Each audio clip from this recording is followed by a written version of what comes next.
નમસ્તે, હું છું દિલીપ પટેલ। આજે સરકારને અનેક પ્રશ્નો કરવાના છે, કારણ કે લોકોના મનમાં સૌથી મોટા પ્રશ્નો સરકારની કામગીરી માટે, સરકારની મિલકતો અંગે ઊભા થયા છે। ખાસ કરીને કેન્દ્ર સરકારે જ્યારે જાહેરાત કરી કે કેન્દ્ર સરકારની 6 લાખ કરોડ રૂપિયાની પ્રોપર્ટી વેચવા માટે છે, ભાડે પટ્ટી આપવા માટે છે, ભાડે આપવા માટે છે અને પીપીપી ધોરણે પણ આપવા માટે છે, ત્યારથી લોકોના મનમાં મોટો પ્રશ્ન ઊભો થયો છે। અને તેટલા માટે લોકો પ્રશ્નો પૂછી રહ્યા છે કે શા માટે સરકાર આવું કરી રહી છે, પ્રજાએ વસાવેલી લાખો રૂપિયાની પ્રોપર્ટી શા માટે વેચવામાં આવી રહી છે, એના પ્રશ્નો લોકો પૂછી રહ્યા છે। ખાસ કરીને ગુજરાતમાં જ્યારે ગુજરાતમાં સરકાર ભારતીય જનતા પાર્ટીની સરકાર આવી ત્યારે સરકારે ગુજરાતમાં પણ ઘણી બધી પ્રોપર્ટી મિલકતોનું હરાજી કરી હતી, વેચાણ કરી હતી, લીલામી કરી હતી। એ બધી જ વાતો અંગેના પ્રશ્નો સરકાર સામે ઊભા છે, સરકારને પ્રશ્નો પૂછી રહ્યા છે। સંપત્તિ શા માટે વેચવામાં આવે છે, એનું વેચવાના કારણો શું છે, એની જે ચર્ચા દેશમાં છે એ જ ચર્ચા આજે ગુજરાતમાં જોવા મળી રહી છે। દેશમાં ભલે એની ચર્ચા હોય, પણ ગુજરાતમાં તો 20 વર્ષથી આ પ્રક્રિયા ચાલી રહી છે। છેલ્લા ઘણા સમયથી એમાં વધારો પણ જોવા મળે છે। રાજ્યની સંપત્તિ વેચવામાં આવી રહી હોવાના દેશના લોકો જે બહુ ઓછું જાણે છે કે ગુજરાતમાં આવી કેટલી બધી સંપત્તિઓનું ભારતીય જનતા પાર્ટીની સરકારે, નરેન્દ્ર મોદીની સરકારે અને વિજય રૂપાણીની સરકારે વેચાણ કર્યું છે। એ સૌથી મોટું વેચાણ જે ગુજરાતના લોકો જાણે છે। દેશની સંપત્તિ વિશે 2014માં નરેન્દ્ર મોદી જ્યારે ચૂંટણીનો પ્રચાર કરતા હતા એ સમયે એમણે શું કહ્યું હતું એ દેશના લોકોને આપણે એમણે જે વાત કરી હતી એ સાંભળીએ। मैं देश नहीं बिकने दूंगा, सौगंध मुझे इस मिट्टी की, मैं देश नहीं बिकने दूंगा। मैंने कसम उठाई है, मैं देश नहीं बिकने दूंगा, सौगंध मुझे इस मिट्टी की, मैं देश नहीं बिकने दूंगा। मैंने कसम उठाई है, मैं देश नहीं बिकने दूंगा, सौगंध मुझे इस मिट्टी की, मैं देश नहीं बिकने दूंगा। मैंने कसम उठाई है, मैं देश नहीं बिकने दूंगा, सौगंध मुझे इस मिट्टी की, मैं देश नहीं बिकने दूंगा। मैंने कसम उठाई है, मैं देश नहीं बिकने दूंगा, सौगंध मुझे इस मिट्टी की, मैं देश नहीं बिकने दूंगा। ત્યારે ગુજરાતના મુખ્યમંત્રી હતા અને દેશમાં વડાપ્રધાન બનવા માટે 2014માં ચૂંટણીમાં તેઓ પ્રચાર કરી રહ્યા હતા ત્યારે વાત કરી હતી કે દેશ કો નહીં બીકને દૂંગા, પરંતુ ત્યાર પછી લાખો કરોડો રૂપિયાની પ્રોપર્ટી વેચવામાં આવી રહી છે। લગભગ 200 જેટલી કંપનીઓ તો વેચી નાખી છે। હવે જે કંઈ પ્રોપર્ટી બચી છે એમાં 6 લાખ કરોડ રૂપિયાના વેચાણ કરવાના છે, ભાડા પેટે આપવાની છે। આવી બધી જે બાબતો સામે આવી રહી છે એનાથી દેશના લોકો મૂંઝવણમાં મુકાયા છે। જ્યારે 2014માં નરેન્દ્ર મોદીએ વાત કરી હતી ત્યાર પછી એમણે બીજી વખત એવું વાત કરી હતી કે દેશ કો નહીં બીકને દૂંગા, દેશ કો નહીં બીકને દૂંગા। એમણે વારંવાર એવું દોહરાવ્યું હતું અને ત્યાર પછી એમણે એ બાબત થોડી અલગથી પણ કહી હતી કે દેશ કો નહીં મીટને દૂંગા। એ શબ્દ એમણે થોડો ત્યાં બદલી નાખ્યો હતો અને એના કારણે પણ સવાલો ઊભા થયા હતા। પહેલા સરકાર પોતે પોતાના કર્મચારીઓથી જ ગુજરાતમાં સરકારનું ખાનગીકરણ કરવામાં આવ્યું હતું, કર્મચારીઓની ભરતીથી જ એની શરૂઆત થઈ હતી અને એટલા માટે આ જે કંઈ થયું હતું એ સૌથી ગંભીર બાબતો હતી। કારણ કે પહેલાંના સમયમાં એવું હતું કે સરકાર મકાનો અને માર્ગ સરકાર પોતે જ બનાવતી હતી, પોતાના જ કર્મચારીઓ દ્વારા, પોતાના જ ઇન્ફ્રાસ્ટ્રક્ચર દ્વારા એ બનાવતી હતી। પરંતુ પછી કોન્ટ્રાક્ટ પદ્ધતિ આવી અને એ જ રીતે સરકારે સરકારના પોતાના કર્મચારીઓનું પણ ખાનગીકરણ કરીને કોન્ટ્રાક્ટ ઉપર કર્મચારીઓ લેવાનું શરૂ કર્યું હતું। એ જે પ્રથા શરૂ થઈ એ સૌથી મોટી પ્રથા નરેન્દ્ર મોદીની સરકારમાં થઈ। એ પહેલાંની સરકારોએ જે કર્યું હતું એ પ્રમાણમાં થોડું ઓછા પ્રમાણમાં હતું, પણ શરૂઆત અગાઉથી પણ થઈ હતી. પણ મોટા પ્રમાણમાં જે કામ થયું આઉટસોર્સિંગનું એ નરેન્દ્ર મોદીની સરકારમાં થયું હતું. કર્મચારીઓ, શિક્ષકો, પોલીસમાં પણ એ અંગેની ભરતી કરવામાં આવી હતી. મહેસૂલ વિભાગમાં પણ એ જ પ્રકારની ભરતી કરવામાં આવી હતી. 3 થી 4 લાખ કર્મચારીઓ સરકારમાં આઉટસોર્સથી લેવામાં અત્યારે આવેલા છે. ગુજરાતમાં 2006થી ફિક્સ પગાર, કરાર આધારિત નોકરી અને આઉટસોર્સિંગ પ્રથાને કારણે 26 વિભાગોમાં અને 43 જેટલા પ્રભાગો જે છે સરકારના પોતાના પ્રભાગો છે અને લગભગ 193 જેટલા બોર્ડ, કોર્પોરેશન, સરકારની પોતાની કંપનીઓ છે, એમાં ફિક્સ પગારથી કરાર આધારિત કર્મચારીઓ અથવા આઉટસોર્સિંગથી લેવામાં આવે છે. રાજ્ય સરકારે મોટા પ્રમાણમાં આ રીતે ભરતી કરી છે અને સરકારે પોતાનું જ ખાનગીકરણ કરી નાખ્યું છે. જાહેરાત એ સમયે એમણે સરકારે જાહેરાત કરી હતી કે તમામ કર્મચારીઓને 100% પગાર સીધો જ ચૂકવવામાં આવશે અને ખાતામાં ચૂકવવામાં આવશે, આ કોન્ટ્રાક્ટ ઉપર આધારિત હોય એવા. પરંતુ હકીકતમાં ભાવનગરની MJ સોલંકી એન્ડ એસોસિએટ અને DG નાકરાણી એન્ડ એસોસિએટ નામની 2 કંપનીઓ કે જે એજન્સી છે એ આ કંપનીઓ દ્વારા જ ભરતી કરવામાં આવે છે. સરકારના ખાનગી કર્મચારીઓ એમની પાસેથી લેવામાં આવે છે. આવો આરોપ પણ વિરોધ પક્ષના નેતાએ મૂક્યો હતો અગાઉ. બોર્ડ નિગમોમાં સહિત આખા રાજ્યમાં આઉટસોર્સિંગથી જે ભરતી થાય છે મોટાભાગના 2 કંપનીઓ દ્વારા થતી હોવાનો અગાઉ આરોપ કરવામાં આવ્યો હતો. કંપનીઓને મહત્વ આપવામાં આવે છે એટલા માટે આ 2 ઉદાહરણો છે. બીજી નાની નાની કંપનીઓ પાસેથી પણ ઘણા બધા કર્મચારીઓની ભરતી કરવામાં આવે છે, ખાનગી કંપનીઓ પાસેથી લેવામાં આવે છે. આમ સરકારે પોતે જ પોતાનું ખાનગીકરણ શરૂ કર્યું હતું. કર્મચારીઓની જે ભરતી કરવામાં આવી હતી એની સામે પણ ઘણા બધા સંગઠનોએ વિરોધ કર્યો હતો અને અત્યારે તો એમાં ભ્રષ્ટાચાર મોટા પ્રમાણમાં થઈ રહ્યો છે. સરકારી અને અર્ધ સરકારી સંસ્થાઓમાં 5 થી 6 લાખ બીજા કર્મચારીઓ આઉટસોર્સિંગથી કંપનીઓ પૂરા પાડે છે. કુલ લગભગ 9 થી 10 લાખ કર્મચારીઓ આઉટસોર્સિંગથી કામ કરી રહ્યા હોવાનું એક અનુમાન છે. મજૂરીથી કામ કરતા હોય એવા બીજા 3 લાખ જેટલા કર્મચારીઓ હોય એ તો અલગ વાત છે. સરકારે જે રકમ ચૂકવે છે તેમાં કંપનીઓ 40% કંપનીના કરાર પ્રમાણે કર્મચારીઓને આપે છે. બાકીની જે 40% છે એ કંપનીઓ પોતાની પાસે રાખી લે છે, એટલી રકમ ચૂકવતી નથી. આ તફાવત જે થાય છે અબજો રૂપિયાનો તફાવત થાય છે અને એમાં કર્મચારીઓનું શોષણ થાય છે. 10 લાખનું બિલ હોય તો એ માટેનું ટેન્ડર બહાર પાડવું જોઈએ, સરકારનો એવો નિયમ છે. પરંતુ સરકારના જે કર્મચારીઓ પૂરા પાડતી કંપનીઓ છે એમાં આ નિયમ લાગુ પાડવામાં આવતો નથી. ટેન્ડરથી એની પ્રક્રિયા કરવામાં આવતી નથી અને એકના એક કોન્ટ્રાક્ટ વારંવાર રિન્યૂ કરવામાં આવે છે. અને એટલા માટે આ સૌથી મોટો પ્રશ્ન આજે શોષણનો પ્રશ્ન છે એ પ્રજા પૂછી રહી છે કે શા માટે સરકાર પોતે શોષણ કરી રહી છે, ખાનગીકરણના નામે પોતાના જ કર્મચારીઓનું શોષણ કરી રહી છે. આવા 6000 કરોડ રૂપિયાનો પગાર તફાવત શરૂઆતના 10 વર્ષમાં નીકળતો હતો, અત્યારે તો આ રકમ ઘણી બધી વધી ગઈ છે. આ કેમ થયું છે સૌથી મોટો પ્રશ્ન છે. આપણે જાણીતા અર્થશાસ્ત્રી, ગુજરાતના જાણીતા અર્થશાસ્ત્રી હેમંત કુમાર શાહ શું કહી રહ્યા છે આના સંદર્ભમાં. ખાનગીકરણની નીતિ ઘણા લાંબા સમયથી અપનાવી છે, એમાં કોઈ શંકાને સ્થાન નથી. ગુજરાત સરકારે જે પોતાની કંપનીઓ છે એ કંપનીઓના શેર મુક્ત બજારમાં વેચ્યા છે અને આ કંપનીઓના શેર એ શેર બજારમાં નોંધાયેલા છે. GGCL, GIPC, GNFC, GMDC, GSP, GSFC, GACL આ બધી બહુ અગ્રણી કંપનીઓ છે ગુજરાત સરકારની કે જેમના શેર એ ઓપન માર્કેટમાં વેચવામાં આવ્યા છે અને આ કંપનીઓના શેર ધારકો એ ઘણા રૂપિયા કમાયા છે શેર બજારમાં એમ પણ કહી શકાય.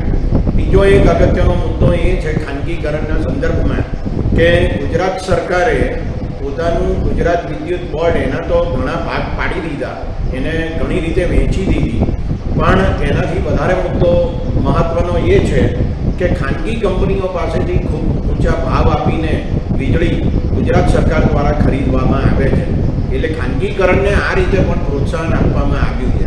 અને ત્રીજો અગત્યનો મુદ્દો એ છે કે ગુજરાત સરકારે ઔદ્યોગિક વિકાસને નામે જુદા જુદા સમયે જે ઔદ્યોગિક નીતિઓ જાહેર કરેલી છે એ નીતિઓમાં ખાનગી કંપનીઓને ખૂબ મોટા પ્રમાણમાં સબસિડી આપવામાં આવી છે. પણ આ સબસિડીની વાત બાજુ પર મૂકીએ તો પણ ગુજરાત સરકારે પોતાની માલિકીની જમીનો એ ખાનગી કંપનીઓને બહુ જ ઓછા ભાવે આપી હોય, લીઝ ઉપર આપી હોય એવા પણ અનેક દાખલા છે. 2012માં જ્યારે વિધાનસભાની ચૂંટણી હતી ત્યારે ગુજરાત પરિવર્તન પાર્ટીના પ્રમુખ અને ભૂતપૂર્વ મુખ્યપ્રધાન કેશુભાઈ પટેલે આક્ષેપ પણ કર્યો હતો કે એક કંપનીને 35 વર્ષ માટે લીઝ ઉપર જમીન આપી છે અને તેને પરિણામે ગુજરાત સરકારને 1195 કરોડ રૂપિયાનું નુકસાન થયું છે. એટલે આવી રીતે કાં તો જમીનો વેચવામાં આવી છે અને કાં તો જમીનો ભાડાપટ્ટે આપવામાં આવી છે ખૂબ લાંબા સમયના ગાળા માટે, અને એ રીતે ગુજરાત સરકારે પોતાની મિલકતો વેચવાનું કામ પણ કરેલું છે. એટલે ખાનગીકરણ એ ગુજરાતના ઔદ્યોગિક વિકાસનો એક મહત્વનું પાસું રહ્યું છે, એમાં કોઈ શંકાને સ્થાન નથી. ગુજરાતના જાણીતા અર્થશાસ્ત્રી હેમંત કુમાર શાહ સ્પષ્ટ કહે છે કે ખાનગીકરણથી શું અસર થઈ રહી છે ગુજરાતમાં અને શા માટે કરવામાં આવી રહ્યું છે. જોકે આમ તો ગુજરાતમાં જે ખાનગીકરણની પ્રક્રિયા શરૂ થઈ હતી એ ભૂતપૂર્વ મુખ્યપ્રધાન ચિમનભાઈ પટેલના સમયથી હતી. તેમણે બંદરોને આખા દેશમાં સૌથી પહેલા ખાનગી કરવા માટેની એક નીતિ લાવ્યા હતા અને ત્યાર પછી ઘણા બધા બંદરો ખાનગી થયા હતા.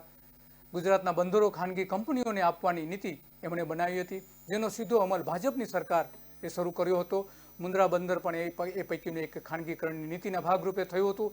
ત્યાંથી સ્થાનિક લોકો ભલે પરેશાન હોય, પરંતુ આ ઉદ્યોગપતિઓ વધુને વધુ નાણાં ભેગા કરી રહ્યા છે ખાનગીકરણના નામે. ગુજરાતમાં ખાનગીકરણ આવતાની સાથે જ ગરીબી વધી છે, શોષણ વધ્યું છે, અસમાનતા વધી છે, પછાત વર્ગો વધુ પછાત થયા છે, મજૂરોની આર્થિક હાલત ખરાબ થઈ છે. મુન્દ્રા બંદરના લોકોના કેટલાક લોકોએ જે અમેરિકાની કોર્ટની સામે કેસ કર્યો હતો ત્યાંની આંતરરાષ્ટ્રીય નાણાં સંસ્થા સામે, અને એમાં પણ 18,000 કરોડના ધિરાણની સામે એમનો વિજય થયો હતો. એટલે કે ગુજરાતમાં જે ખાનગીકરણની પ્રક્રિયા છે ઇન્ટરનેશનલ લેવલ સુધી પણ જઈ ગઈ હતી. અમદાવાદ અને ગુજરાતના લગભગ 3 જેટલા હવાઈ મથકો છે એ પણ ખાનગી કંપનીને આપવામાં આવી રહ્યા છે. એમાં અમદાવાદ આપી દેવાયું છે અને બાકીની સુરત અને વડોદરા થોડા સમયમાં એ હસ્તાંતરણ થઈ જશે, એનું ખાનગીકરણ થઈ જશે એવું એક અનુમાન છે. 10 જુલાઈ 2006માં ગુજરાત પ્રવાસન નિગમની મિલકતો, એટલે કે ગુજરાતમાં સૌથી વધારે જો મિલકતો કોઈ વેચાઈ હોય ગુજરાત સરકારની, એમાં સૌથી વધારે પ્રવાસન નિગમની, ટુરિઝમ કોર્પોરેશન ઓફ ગુજરાતની સૌથી વધારે મિલકતો વેચાઈ છે. એની મિલકતો સૌથી વધારે ફૂંકી મારવામાં આવી છે. 2006માં નક્કી કરાયું હતું, નરેન્દ્ર મોદીએ નક્કી કર્યું હતું કે આ નિગમની જે મિલકતો છે એ વેચીને એમાંથી સરકારે આવક કરવી. અમદાવાદના એસજી હાઈવે ઉપરની સોલા પાસેની જે જમીન હતી એક હોટેલ કંપનીને આપી હતી અને સૌથી મોટો એ સોદો હતો અને એની ઊંચી કિંમત પણ સરકારને મળી હતી. આવી અનેક પ્રોપર્ટી ગુજરાત સરકારે વેચવાનું નક્કી કર્યું હતું. લગભગ 4.5 લાખ ચોરસ મીટર જમીન સરકારે પોતાની પાસે લઈ લેશે એવું પણ નક્કી થયું હતું કોર્પોરેશનની, અને ત્યાર પછી સરકાર પાસે આવી ગયા પછી એનું વેચાણ કરવું, લીલામ કરવું એવું પણ નક્કી થયું હતું. આવી લગભગ 16 સ્થળે આવેલી જમીનો હતી કે જેમાં 4.5 લાખ ચોરસ મીટર જમીન થતી હતી. એમાં ખાસ કરીને સુરેન્દ્રનગર, ભાવનગર, રાજકોટ અને સૌરાષ્ટ્રના કેટલાક સેન્ટરો છે ત્યાં એનું વેચાણ કરવાનું હતું. 2021માં જેની બજાર કિંમત આજે છે 1100 કરોડ રૂપિયાની આસપાસ થતી હોવાનું એક અનુમાન છે. આ બધું જ નવી પ્રવાસન નીતિના આડમાં કરવામાં આવ્યું હતું. ત્યારે પ્રવાસન પ્રધાન જયનારાયણ વ્યાસ હતા, એમણે પણ આ નીતિને અમલ કરવાનો પ્રયત્ન કર્યો હતો. 15 વર્ષ પહેલાં ચોરવાડનું પેલેસ અને બીચ પણ વેચવા કાઢ્યા હતા. વળી પાલીતાણાની હેરિટેજ હોટેલ, સુમેરુ વેરાવળની ટુરિસ્ટ બંગલો, મોઢેરાનું તોરણ કાફેટેરિયા, ચલથાણાનું જે છે ટુરિસ્ટ કોમ્પ્લેક્સ, દ્વારકાનું ગેસ્ટ હાઉસ વેચવાની પણ નક્કી કરવામાં આવ્યું હતું. આમ અનેક પ્રોપર્ટી વેચવાની એ 15 વર્ષ પહેલાં નક્કી થયું હતું, પરંતુ છેલ્લા 10 વર્ષથી જે 11 વર્ષથી સરકારે કેટલીક પ્રોપર્ટી વેચવાનું નક્કી કર્યું છે એમાં પણ આ જ પ્રકારની પ્રોપર્ટી છે. લગભગ 32 જેટલી પ્રોપર્ટી પ્રવાસન નિગમની થાય છે. એ મિલકતો વેચવા માટેની સરકારે યાદી તૈયાર કરી હતી અને એમાંથી ઘણી બધી મિલકતો વેચી દેવામાં આવી હતી. એની કિંમત લગભગ 2000 કરોડ રૂપિયા આજના ભાવ પ્રમાણે થાય છે. 32 પ્રોપર્ટી અને 31 જેટલી જમીન જે લેન્ડ હતી, જમીનો પડી હતી, એ વેચવાનું પણ ત્યારે નક્કી થયું અને લીગલ એડવાઇઝરોની પણ નિમણૂક કરવામાં આવી હતી. અમદાવાદ, ગાંધીનગર, સુરત સહિતના અનેક સ્થળોએ નિગમની મિલકતો આવેલી છે, જેમાં હોટેલ, પેલેસ, બીચ સહિતના અનેક મિલકતો એમાં છે. 32 મિલકતોમાં 31 સ્થળો એવા હતા કે જે જમીનો ખુલ્લી હતી. શેર કેપિટલ તરીકે ફાળવાયેલી જમીનોનું ટેન્ડર અને હરાજીથી વેચાણ કરવાનું હતું. મિલકતો વેચી મારવા માટે પ્રથમ વખત કેન્દ્રની ટોચની સંસ્થા ટુરિઝમ ફાઇનાન્સ કોર્પોરેશન ઓફ ઇન્ડિયાનું સરનું લેવામાં આવ્યું હતું અને 2010માં આ બધી બાબતો નક્કી કરવામાં આવી હતી અને બધી જ પ્રોપર્ટી કઈ રીતે વેચવી આખો ગ્રાસરૂટ નક્કી કરવામાં આવ્યો હતો. આપણા ગુજરાતના જાણીતા પત્રકાર દર્શન દેસાઈ શું કહે છે આના સંદર્ભમાં? નવી જે નીતિ આવી છે, 6 લાખ કરોડનું જે વેચાણ કેન્દ્ર સરકાર કરી છે, 6 લાખ કરોડ રૂપિયાની મિલકતોનું વેચાણ કેન્દ્ર સરકાર કરવા માગે છે, ભાડે આપવા માગે છે, એ અંગે દર્શન દેસાઈ શું કહે છે સાંભળીએ. એક ઘણા બધા કારણ છે, પણ એનું એક મુખ્ય કારણ એ છે કે સરકાર પાસે આર્થિક રીતે સરકારની હાલત બહુ જ ગંભીર છે. એટલા માટે સરકાર ક્રિએટિવ કોડ અનકોડ ક્રિએટિવ રસ્તાઓ શોધી રહ્યા છે જેથી આર્થિક ભંડોળ ઊભું થઈ શકે. ખેર, બધી સરકારો અલગ અલગ સમયે આ કામ કરતી હોય છે અને આ આખી મોનેટાઇઝેશનની વાત જે છે એ શરૂ થયેલી છે ડિસઇન્વેસ્ટમેન્ટની વાતથી કે સરકારી એટલે પેલું કહે છે ને કે સરકારે government should not be in the business of doing business. એટલે અને આ ઘણા વખતથી ચાલે છે કે ડિસઇન્વેસ્ટમેન્ટ થઈ જવું જોઈએ, કે સરકારી એસેટમાં સરકારે અમારા બધામાંથી નીકળી જવું જોઈએ. એટલે એને લગતું પહેલાં પણ વાજપેયીજીની સરકાર વખતે પણ આ ચાલ્યું હતું. એ પહેલાં જ્યારથી ઇકોનોમિક રિફોર્મ્સ 1991માં મનમોહન સિંહની સરકાર આવી, નરસિંહ રાવની સરકાર આવીને મનમોહન સિંહ જ્યારે વિત્ત મંત્રી હતા ત્યારથી જ આખું શરૂ થયું છે. ત્યારથી આ આખું એનો વાત ઊભી થઈ છે.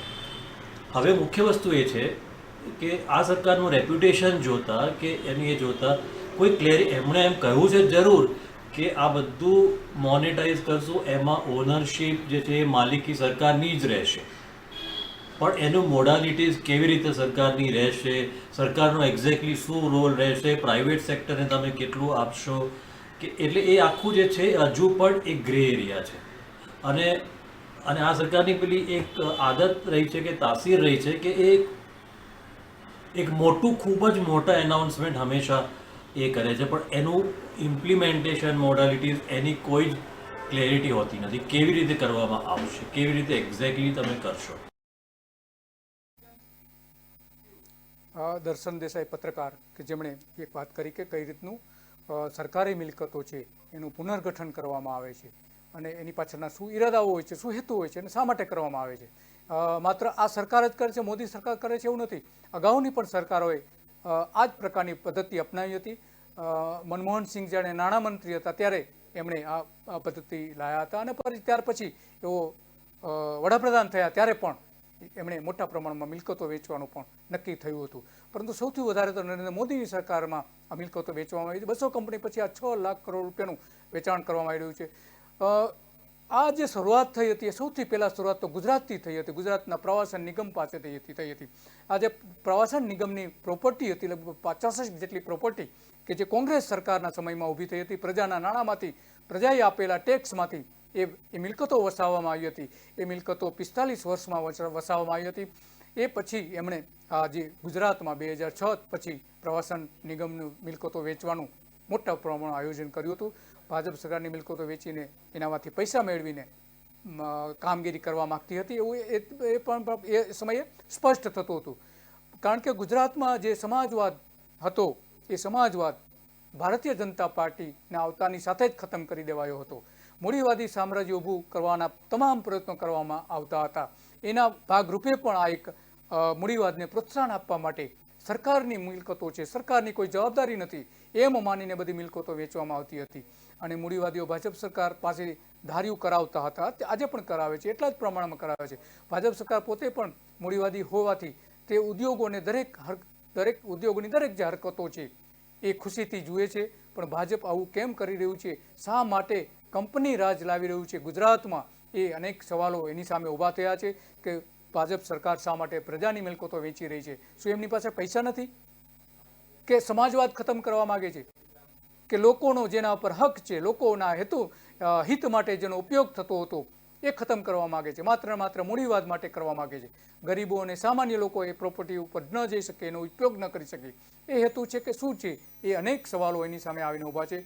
ભાજપના નેતાઓ શા માટે મૂડીવાદીઓ બની ગયા છે એ સૌથી મોટો પ્રશ્ન છે. સંઘની વિચારધારા મૂડીવાદીની છે, RSSની વિચારધારા છે એ મૂડીવાદી વિચારધારા છે. સમાજવાદની વિચારધારા એમની નથી. એમની નીતિ જે છે એ પ્રમાણે ભાજપ સરકારો ગુજરાતમાં આર્થિક નીતિનો બનાવતી આવી છે, પણ લોકોની હાલત ખરાબ થાય એવું સરકાર કેમ કરે છે? એક સૌથી મોટો પ્રશ્ન છે. કેન્દ્ર સરકાર અને રાજ્ય સરકારની સંયુક્ત મિલકતો એવી હતી કે લગભગ 25 જેવી આ મિલકતો તો કેન્દ્ર સરકાર અને ગુજરાત સરકારની સંયુક્ત રીતે વિકસાવેલી મિલકતો હતી. એ પણ વેચવા કાઢવામાં આવી હતી ગુજરાતમાં, અને એનો વિરોધ પણ અનેક સ્થળોએ કરવામાં આવ્યો હતો.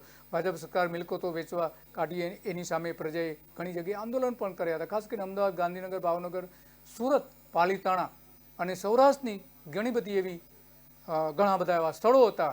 સુરેન્દ્રનગર સહિત સાપુતારા, પાલનપુર, વડનગર, કચ્છ, જુનાગઢ, આ બધી જ જગ્યાએ પંચમહાલ, દ્વારકા અને પોરબંદર, શામળાજી, નળ સરોવર, માંડવી સહિતના beach, palace beach, hotels, guest house, cafeteria, tourist complex, tourist bungalows, motel, ઉજાણી, ગૃહ ઉજાણી અને હોલિડે કેમ્પ સહિતની અનેક પ્રોપર્ટીઓ હતી. ખાસ કરીને તોરણ બ્રાન્ડથી રેસ્ટોરન્ટ ઊભી કરવામાં આવી હતી. એવી રેસ્ટોરાં પણ વેચવા કાઢવામાં આવી હતી. આવી બધી શા માટે એટલા મોટા પ્રમાણમાં આ પ્રવૃત્તિઓ કરવામાં આવી હતી એનો આજ સુધી કોઈ જવાબ આપ્યો નથી. ત્યારે એવું કહેવામાં આવતું કે આને કોઈ આવક નથી થતી, આવક પ્રોફિટ નથી કરતી, એટલા માટે વેચવામાં આવે છે. પરંતુ એની પાછળના કારણો તો જુદા જ હતા. એની પાછળના જે કારણો હતા એ અલગ હતા. 2001-2002માં 52 લાખ પ્રવાસીઓ ગુજરાતમાં આવતા હતા, અને એની સામે 2020-21માં લગભગ 6 કરોડ પ્રવાસીઓ ગુજરાતમાં આવે છે. તો પ્રવાસીઓ વધે છે તો આ પ્રોપર્ટી જે હતી, સરકારની પ્રોપર્ટી હતી, એમાં એની આવક તો વધવાની જ હતી, સ્વાભાવિક હતી. પણ તેમ છતાં પણ આ પ્રોપર્ટી વેચવામાં આવી છે એ એક સૌથી મોટો પ્રશ્ન છે કે એની પાછળના શું ગણિત હતા.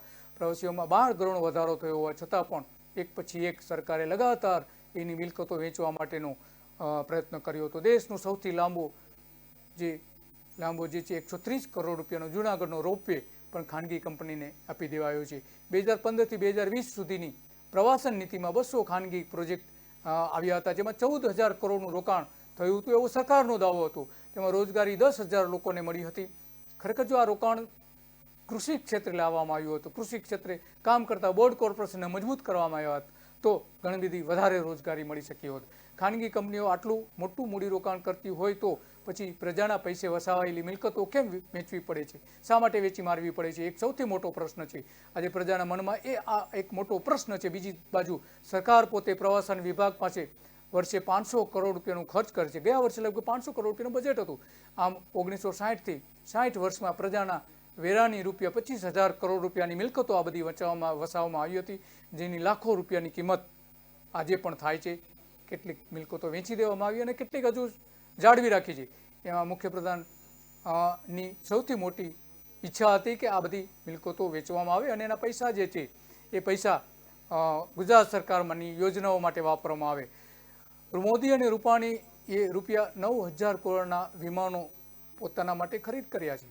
તો શા માટે એમણે પ્રજાની મિલકતો વેચવી જોઈએ? એવો પણ એક મોટો પ્રશ્ન આજે લોકો પૂછી રહ્યા છે. બીજી બાજુ સાદગીના પ્રતીક સરદાર પટેલના પુતળા અને એની પુતળાની આસપાસના જે પ્રોજેક્ટ્સ છે એ મળીને લગભગ કુલ 10,000 કરોડ રૂપિયાનું ખર્ચ ગુજરાત સરકાર અને ટ્રસ્ટ દ્વારા કરવામાં આવ્યું છે. તો આ આટલું મોટું ખર્ચ કરવામાં આવ્યું છે ને એની પાછળના લોજિક અત્યારે કોઈ આપી શકતા નથી. માત્ર કેટલાક નેતાઓની પ્રસિદ્ધિ માટે આ જે કરવામાં આવ્યું હોય એવી શક્યતાઓ વધારે દેખાઈ રહી છે. એક બાજુ મિલકતો વેચવામાં આવે છે અને બીજી બાજુ ગેરકાયદે ઊભી કરવામાં આવેલી આ મિલકતો પણ છે, જે પ્રજાની મિલકતો હતી, સરદાર સરોવરની મિલકતો હતી, એના ઉપર આ બધી જ પ્રોપર્ટી અત્યારે ઊભી કરવામાં આવી રહી છે. ત્યાર પછી સૌથી મોટો જે પ્રોજેક્ટ હોય, આ મિલકતો વેચી દીધા પછી પણ નડાબેટ બોર્ડર ટુરિઝમ માટેનો પણ 125 કરોડ રૂપિયાનો પ્રોજેક્ટ હમણાં જ ખુલ્લો મૂકવામાં આવ્યો છે. આ બધી બાબતોમાં ઘણી બધી વિગતો આપણી સમક્ષ આવીને ઊભી છે અને એટલા માટે અત્યારે સરકારની જે મૂડીવાદી નીતિ છે એ અંગે આપણે જોઈએ કે પત્રકાર હરેશ ઝાલા શું કહી રહ્યા છે. ભારતના નાણામંત્રી નિર્મલા સીતારામને મોનેટાઇઝેશન પોલિસી જાહેર કરી છે. એમનો ઉદ્દેશ છે કે 6 લાખ કરોડ ઊભા કરવા, અને આ માટે દેશની સંપત્તિ, પછી રેલવે ટ્રેક હોય, રેલવે સ્ટેશન્સ હોય કે અન્ય પ્રોપર્ટીઝ, એસેટ, અસ્કયામતો વેચવા કાઢી છે. સવાલ એ છે કે સત્તા પક્ષે દેશ માટે અસ્કયામતો ઊભી કરવાની હોય અથવા તો જે ઊભી થઈ હોય તે વેચી કાઢવાની હોય. અને ખાસ કરીને જ્યારે કેન્દ્ર સરકાર એવો દાવો કરતી હોય કે દેશનું અર્થતંત્ર મજબૂત છે, દેશની આવકમાં સતત વધારો થઈ રહ્યો છે, તો એ સંજોગોમાં સરકારને એવી તો શું નાણાંની જરૂર પડી કે તેણે 6 લાખ કરોડની અસ્કયામતો વેચવા કાઢી. આટલું પૂરતું નથી. સરકારે 2 વર્ષ પહેલાં આરબીઆઈ પાસેથી 3.5 લાખ કરોડ રૂપિયા હપ્તામાં લીધા છે. તો સવાલ એ થાય કે આ બધા પૈસા જાય છે ક્યાં? સરકાર નવી અસ્કયામતો ઊભી કરતી નથી, જૂની અસ્કયામતો વેચી કાઢે છે, એમની સામાજિક જવાબદારીઓ એ નિભાવવા તૈયાર નથી. શિક્ષણથી લઈને આરોગ્યથી લઈને તમામ માળખાગત સુવિધાઓમાંથી ધીરે ધીરે સરકાર હાથ કાઢી રહી છે. એરપોર્ટનું ખાનગીકરણ થઈ ગયું છે, રેલવેનું ખાનગીકરણ થઈ જશે, રાજ્ય સરકારો જાહેર પરિવહન નિગમનું ખાનગીકરણ કરે છે. તો પછી સરકારને આપણે શા માટે કર આપવો જોઈએ જો એ અસ્કયામતો ઊભી ના કરતી હોય તો? એટલે સવાલ માત્ર આટલો છે કે આ સરકારને કોઈ પણ જાતની જવાબદારી લીધા વગર સુશાસન કરે છે તેવો એક ભાવ ઊભો કરવો છે. ગુજરાતના વરિષ્ઠ પત્રકાર હરેશ ઝાલા જે વાત કરી કે સરકાર મિલકતો તો વેચે છે, પરંતુ એ શા માટે વેચે છે એ અંગેની સ્પષ્ટ નીતિ સરકાર પાસે પણ નથી. આમ રાજ્ય સરકારે ગુજરાતમાં જ્યારે મુખ્યપ્રધાન તરીકે નરેન્દ્ર મોદી હતા ત્યારથી ઘણી બધી પ્રોપર્ટીઓ વેચવાનું શરૂ કર્યું હતું. હવે આખા દેશમાં થઈ રહ્યું છે. આખા દેશના લોકો પણ હવે જાણી રહ્યા છે કે ગુજરાતમાં કેટલી પ્રોપર્ટી વેચી દેવામાં આવી છે, પારાવાર પ્રોપર્ટી વેચી દેવામાં આવી છે. એ અંગે હવે દેશમાં પણ એની ચર્ચા છે. નમસ્તે.